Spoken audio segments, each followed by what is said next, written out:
What's the first game that comes into your head when someone says Game Boy to you? Pokemon? Maybe Super Mario Land? That's a fair shout. Some might even say Kirby or Zelda. However, ask the average person from the early to mid-90s the same question and they'll no doubt answer with something like, oh, you mean the Tetris machine? In one of the earliest examples of a video game and console transcending past gamers into the hands of regular, normal people, Tetris became something totally different, and as a result, the two things are rightly, inextricably linked. The system was perfect for the game and vice versa. So you might be wondering why there weren't many more falling block puzzlers on the system. Well, there were. There were like 1,000 other versions of Tetris. They just didn't sell nearly as well. Outside of that famous name, however, there were just as many again, some of which you might not know about. Here's 10 of the really good ones, in no particular order other than starting with ones you should really know, and hopefully revealing some more obscure titles as we go along. Kirby's Star Stacker. It'd be almost impossible to leave Star Stacker off the list, as it's further evidence that Hal's little puffball could put his hand to just about anything and be successful at it. Arguably more so than even Mario, who had a fair bit of average stuff in his portfolio, let's be frank. Kirby's spin-off collection was a resounding success. Yoshi. As I just mentioned, Mario had quite a few of his own games, as did his little dino pal Yoshi. Yoshi's Cookie could equally have made the list, as could the one where Mario plays dress-up in Dr. Mario. Those two and this one are about as fun as each other and different in their subtle little ways, so take this entry as being for all of them if you want. Much of a muchness, really. There was also the much better Yoshi no Panapon, but that was released in the West as Tetris Attack, so we can't count it here. Puyo Puyo.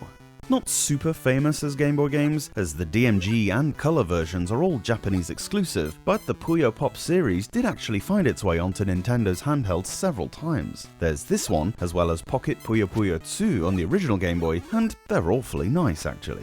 Pack Attack. Known as Pack Panic in Europe, this one sees both blocks and ghosts dropped onto the grid. You can eliminate a row of 6 blocks, or the ghosts themselves by dropping Pac-Man down in such a way that he'll devour what he can by moving back and forth. Self-explanatory, but a nice little gimmick to add to the formula. Stargate.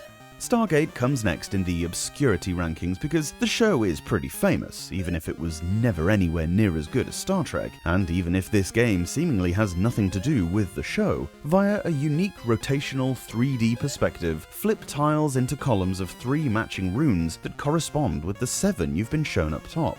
Again, no idea what the Stargate link is, save the grid being circular, but the game itself is unique and fun. Soam.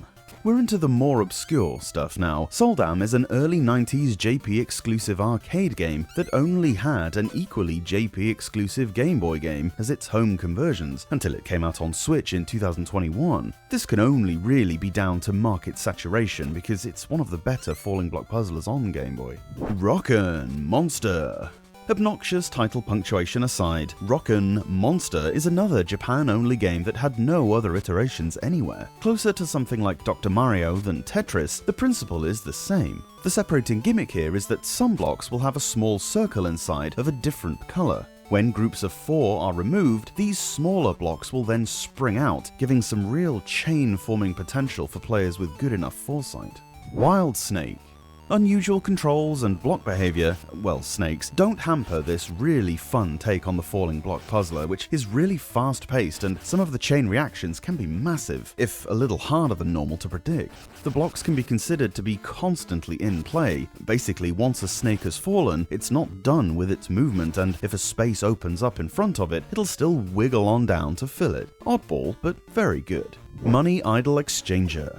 Quite similar to Magical Drop, but we wouldn't get that until the Game Boy Color. You can upgrade the values of the coins by matching them together. 2 5s become a 10, 5 10s become a 50, and so on. Data East sued the developers of this, Face, and the tiny company lost the case against its massive complainants, because of course they did, and sadly went bankrupt as a result. Kinda shitty behavior, Data East. Games borrow from each other all the time. Hey, if Alexei Pajitnov sued everyone on this list for making games a bit like Tetris, the Game Boy library, and the world would be a much sadder place. Star Sweep.